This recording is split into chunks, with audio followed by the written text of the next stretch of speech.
सभी को नमस्कार। मैं आज आप लोगों को महाभारत एक प्राचीन इतिहास के सामाजिक, धार्मिक और राजनीतिक जानकारी के एक महत्वपूर्ण स्रोत है।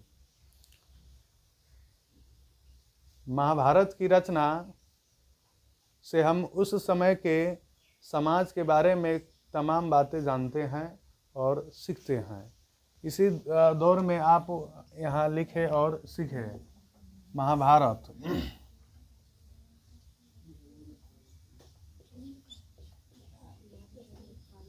तो महाभारत क्या है? तो महाभारत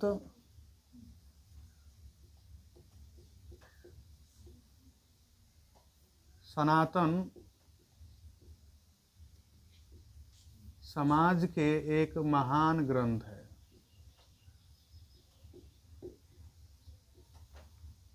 और विश्व के सबसे लंबा ग्रंथ है।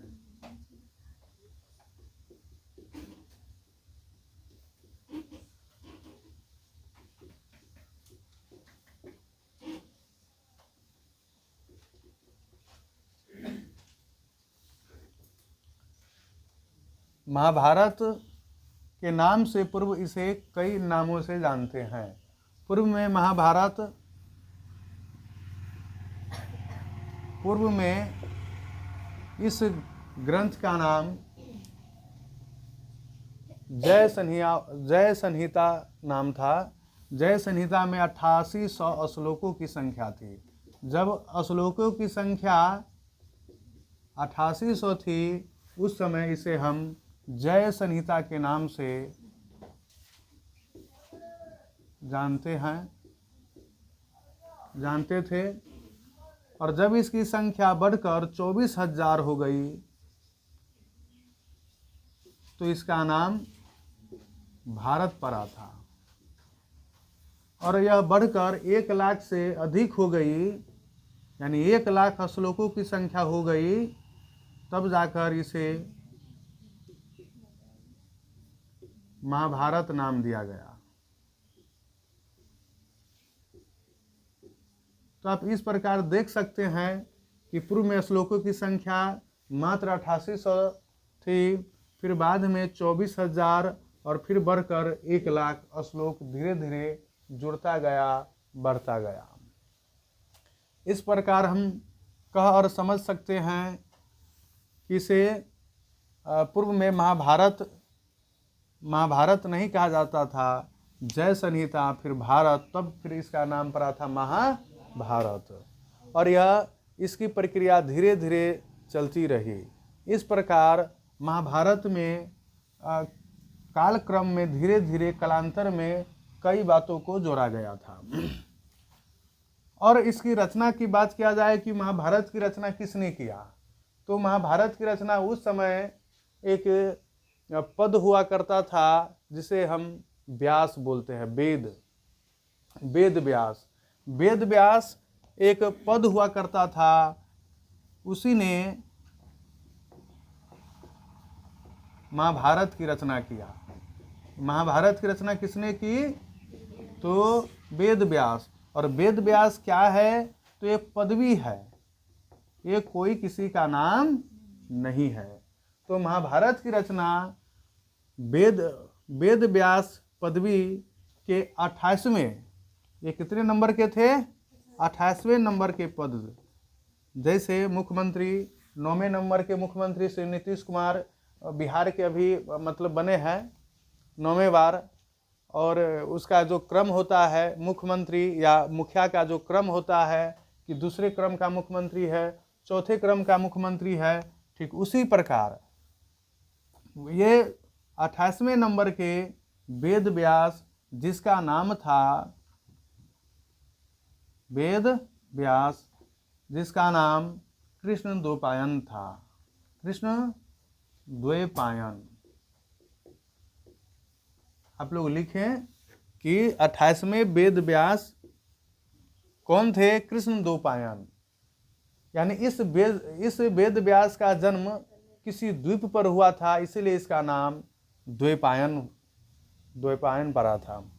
तो इन्हीं ने वेद व्यास की रचना किए और यह क्रम श्लोकों को जोड़ने के क्रम से यह बनता चला गया। महाभारत उस समय के समाज के कई बिंदुओं को हमें अवगत कराता है। अब हम देखते हैं कि महाभारत के स्वयं में क्या इसकी विशेषताएं थी, समाज कैसी थी। तो हम लोग समाज के अध्ययन में चलते हैं, तो इसके समाज में देखेंगे पहला परिवार। इस समय जो इसका परिवार की जो संरचनाएं थी, स्वरूप है, इसके बारे में देखते हैं। तो परिवार के जो प्रधान हुआ करते थे पितृसत्तात्मक थे, पिता हुआ करते थे।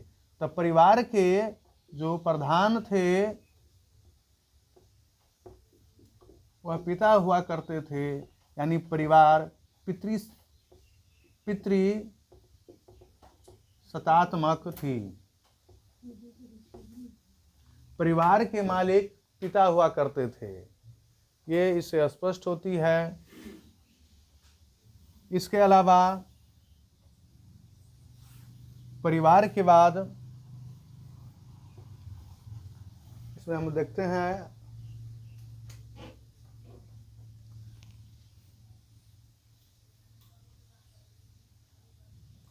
आप कैसे कह सकते हैं कि ये पितृसत्तात्मक थी।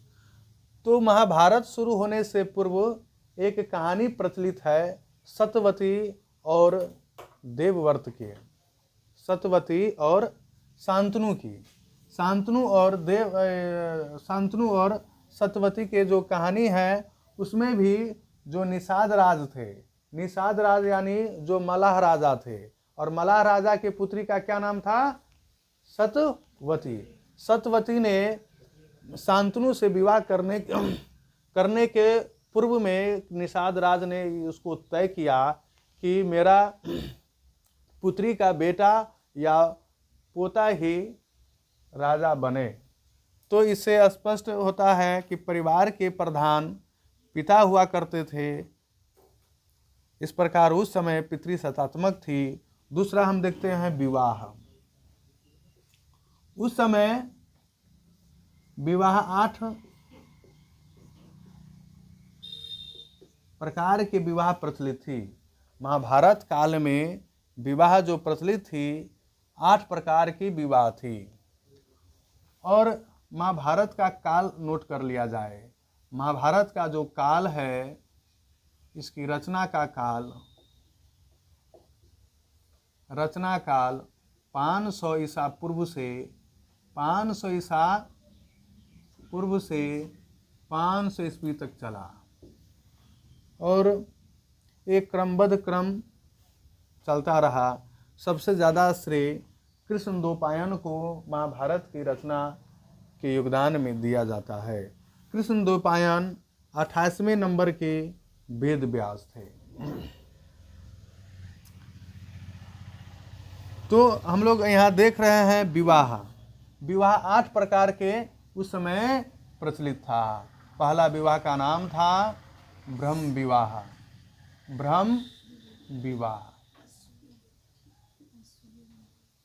और ब्रह्म विवाह उस समय प्रचलित थी, और आज भी हम लोग इसे स्वीकारते हुए ब्रह्म विवाह ही करते हैं। ब्रह्म विवाह में होता क्या है, इसमें जैसे गुण को देखते हुए लड़का लड़की को मेल करके फिर उसे हम बहुत सारा अरेंज करके व्यवस्था करके शादी करने की प्रक्रिया को निभाते हैं। वह क्या है? ब्रह्म विवाह है, जिसमें लड़की को एक तरह से उसे सजाकर फिर लड़कों के साथ वरमाला के द्वारा किया जाता है। यह ब्रह्म विवाह की रिवाज है। दूसरा है दैव विवाह। दूसरा क्या है? देव विवाह है। इस देव विवाह का अर्थ है कि देवता से विवाह, यानी जब लड़की की शादी किसी धर्म अनुष्ठान करने वाले ये कर्म यानी यज्ञ अनुष्ठान करने वाले व्यक्ति से विवाह कराई जाती थी तो उसे हम दैव विवाह के नाम से मतलब उस समय प्रचलित था, दैव विवाह। तीसरा है आर्ष विवाह।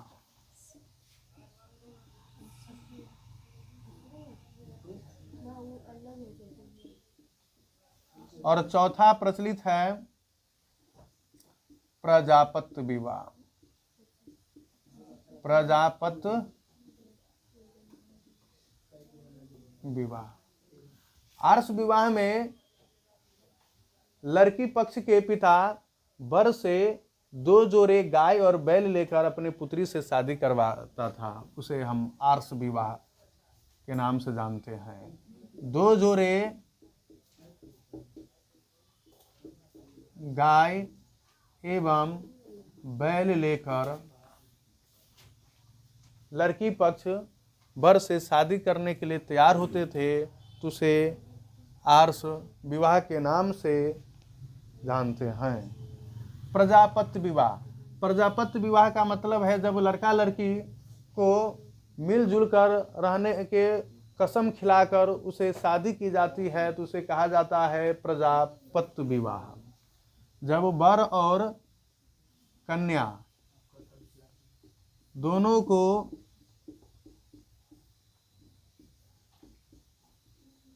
शपथ खिलाकर या कसम देकर मिलजुल कर रहने की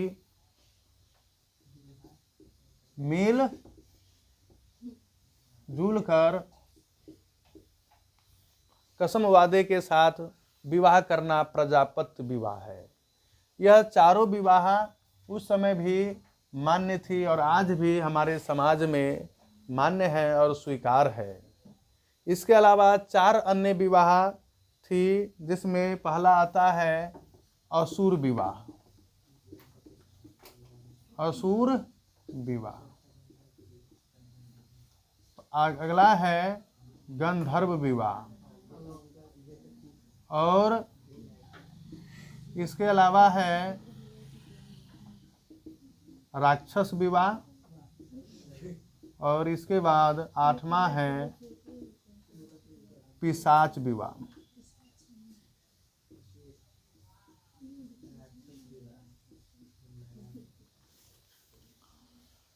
महाभारत समय में ये 8 विवाह प्रचलित थी, ऐसा उस समय के ग्रंथों से यानी मनुस्मृति में ये 8 प्रकार के विवाहों का वर्णन किया गया है।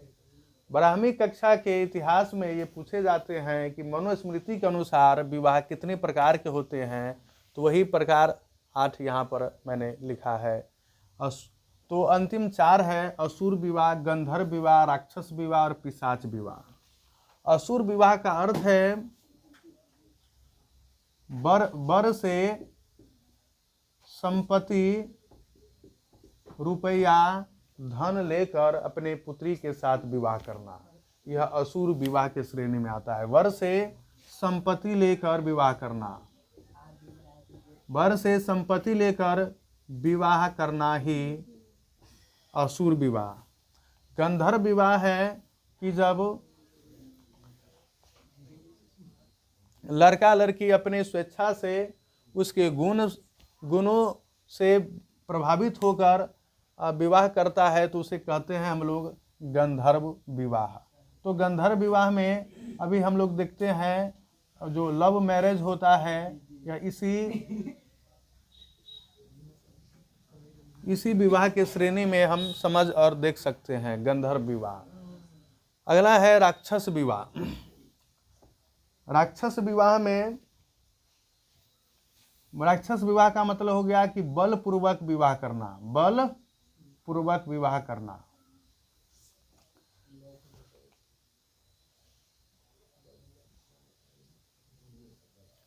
बलपूर्वक आखिर किसका किया जाता है, लड़का है या लड़की पक्ष को? तो इसमें बलपूर्वक कन्या को उठाकर ले जाकर फिर उसके साथ विवाह करना, बलपूर्वक कन्या को अपहरण कर विवाह करना, अपहरण कर विवाह करना, यह है बलपूर्वक विवाह करना या राक्षस विवाह के श्रेणी में आता है। और अगला है और अंतिम है पिशाच विवाह। पिशाच विवाह में ये भी जबरन, इसके अलावा मजबूर करके उसके साथ, लड़की के साथ या विवाह किया जाता है तो उसे बोला जाता है पिशाच विवाह। तो जबरन या मजबूर कर विवाह करना क्या कहलाता है? पिशाच विवाह। नोट कर लिया जाए, उपर्युक्त अंतिम 4 विवाह निंदनीय विवाह है। निंदनीय विवाह है, यानी शिकायत होने वाला विवाह है ये चारों। ये उपर्युक्त अंतिम 4 विवाह कैसी विवाह है? तो निंदनीय विवाह की श्रेणी में आता है। और उपर्युक्त ये 4 विवाह है जो हमारे समाज में स्वीकृत है। इसके अलावा आप आगे लिखेंगे तो अभी हम लोग देखें कि महाभारत समय में परिवार पितृसत्तात्मक है, कैसे हो आगे भी हम लोग समझेंगे। फिर विवाह 8 प्रकार के हम लोग देखें। अब जो है हम लोग देखने वाले हैं वर्ण व्यवस्था और स्त्रियों का गोत्र।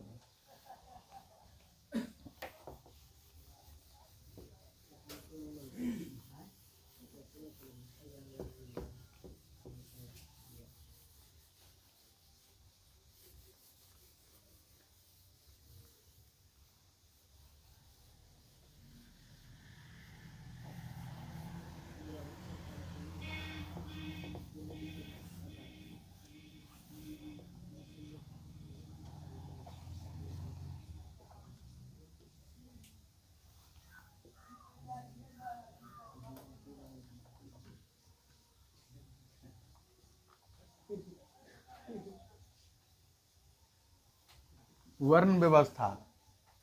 महाभारत काल के दौर में स्त्रियों और समाज की दशा बदहाल थी। स्त्रियों के प्रति उतनी सद्भाव और समानताएं और स्वतंत्रताएं नहीं थी जितनी होनी चाहिए। तो वर्ण व्यवस्था महाभारत के समय में प्रचलित थी। और उस समय वर्ण व्यवस्था थोड़ा समझे कि वर्ण का अर्थ होता है ठोस। ठोस अर्थात न इधर से उधर होने वाला, अस्थिर। तो ये वर्ण व्यवस्था थी। और वर्ण व्यवस्था में समाज को 4 वर्णों में बांटा गया था। तो समाज के 4 वर्ण ये निम्न थी। एक का नाम ब्राह्मण, क्षत्रिय, वैश्य और शूद्र थी। ब्राह्मण को कहा गया है मनुस्मृति के अनुसार कि ब्राह्मण ब्रह्मा के मुंह से पैदा हुए थे। ब्राह्मण ब्रह्मा मुख से पैदा हुए थे। क्षत्रिय ब्रह्मा के भुजा से पैदा हुए थे और वैश्य ब्रह्मा के जांघ से पैदा हुए थे। और शूद्रों को पैर से जन्म होने की बात कही गई है, वर्णित है।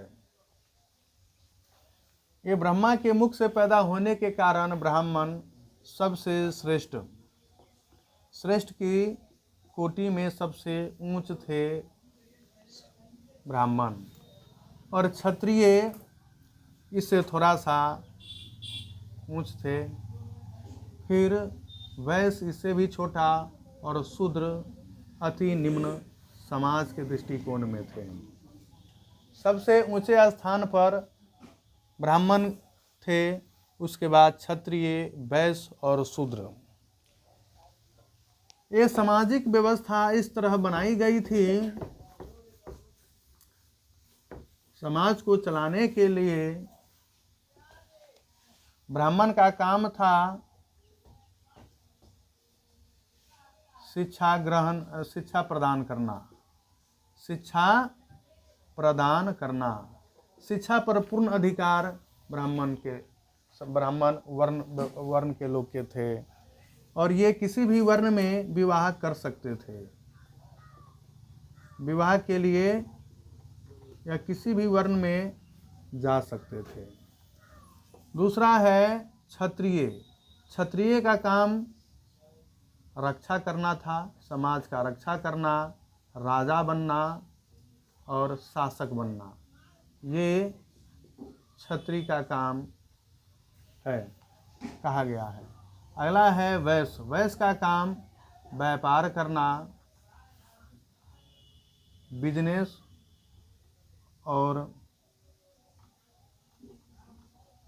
उद्योग करना। और शूद्र का काम था सेवा करना,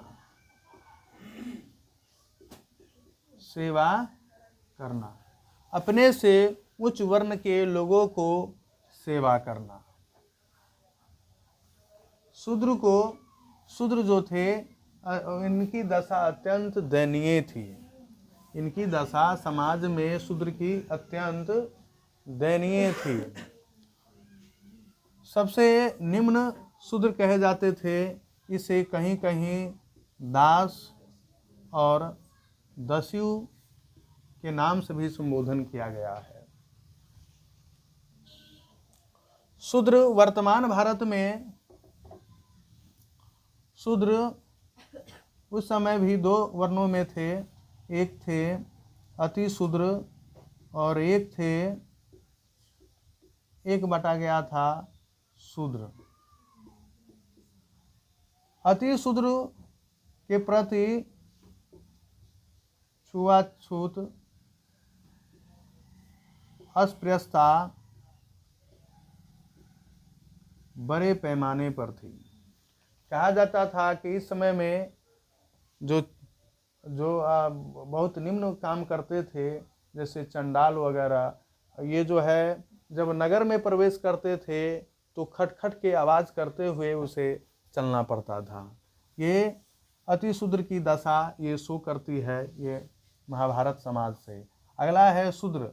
ये शूद्र एक वे थे जिसे छुआ जा सकता है, जिसे हम कहेंगे छूत शूद्र, जिसे हम छू सकते थे।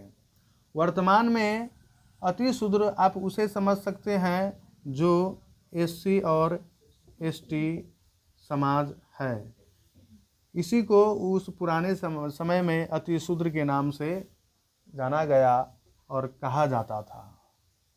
और शूद्र जिसे हम छू सकते हैं, ये इसका काम था खेती करना, दाढ़ी केस बनाना, इसके अलावा लोहा पीटना, फर्नीचर बनाना, तेल पेरना, ये तमाम व्यवस्था थी।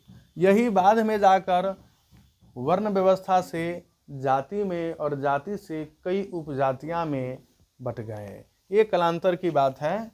तो ये है महाभारत समय की दशा थी। उस समय स्त्री और शूद्रों की दशा निम्न थी। जाति पाति छुआछूत बड़े पैमाने पर थे।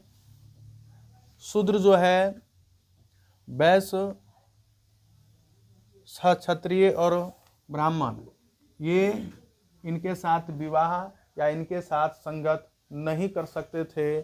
ठीक उसी तरह शूद्र के बाद वैश्य आए, तो वैश्य जो है क्षत्रिय और ब्राह्मण के साथ उठ बैठ नहीं सकते थे, उसके साथ समानता नहीं कर सकते थे। और फिर क्षत्रिय ब्राह्मण के साथ नहीं कर सकते थे। तो ये ऐसे जैसे शूद्र के लिए बहुत निम्न दशा थी, फिर वैश्य, फिर क्षत्रिय और फिर ब्राह्मण। तो इस तरह की व्यवस्था थी महाभारत समय में। महाभारत में स्त्री की दशा अत्यंत दयनीय थी। तो महाभारत समय में हम लोग देखते हैं जाति प्रथा, ये परीक्षा में पूछे जाते हैं कि महाभारत समय में जाति प्रथा किस स्तर पर थे, आप इसे उदाहरण देकर समझाएं। तो इसमें आप लिखेंगे, समझेंगे कि जाति प्रथा उस समय प्रचलित थी, लेकिन एक कई उदाहरण भी है जिसमें देखा गया है कि जाति प्रथा क्या हो गई थी, नहीं मानते हुए जाति प्रथा का भी कहीं कहीं खंडन किया गया है और क्षत्रिय, वैश्य और शूद्रों से विवाह किया हुआ है। इसे महाभारत में भी इसका प्रमाण है। जैसे हस्तिनापुर के राजा शांतनु ने निषाद राज सतवती से विवाह की। वह निषाद कास्ट से विवाह कर किया। तो एक उदाहरण है जो इंटरकास्ट प्रचलित था, यानी अंतर जातीय विवाह थी। इसके अलावा भीम ने गंधर्व विवाह किया था हिडिंबा से, और जो ये भी शूद्र थे। हिडिंबा कौन थी? शूद्र थी, उससे वह विवाह किया। और ये भीम खुद क्षत्रिय थे। इस प्रकार जाति प्रथा कुछ हद तक क्या थी, खंडन किया गया, अंतरजातीय विवाह थी। तो उस समय जाति प्रथा देखा जाए बरकरार थी।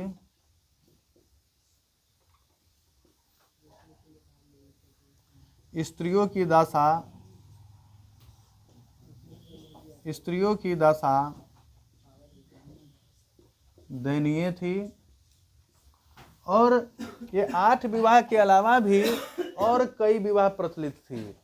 थोड़ा सा ये यहाँ आप नोट कर सकते हैं। ये इसके अलावा भी और कई विवाह थी, जैसे अंतर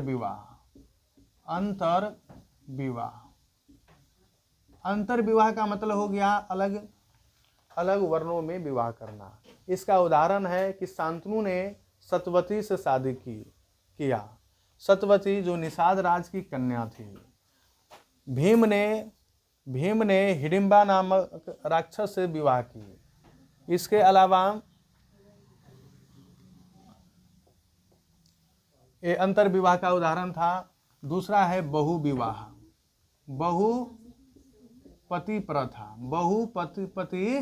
प्रथा।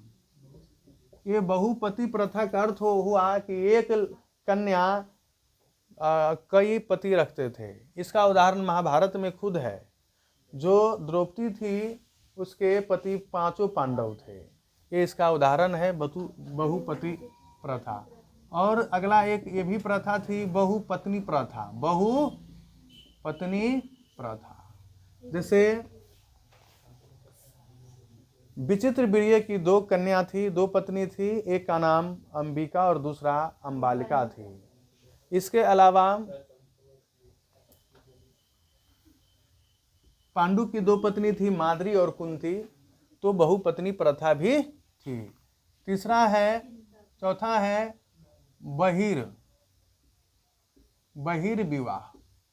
बहिर्विवाह का अर्थ हुआ अलग जाति में विवाह करना। इसका तो मैंने शुरू में ही उदाहरण बताया हूँ। तो इस तरह से विवाह प्रथा प्रचलित थी उस समय।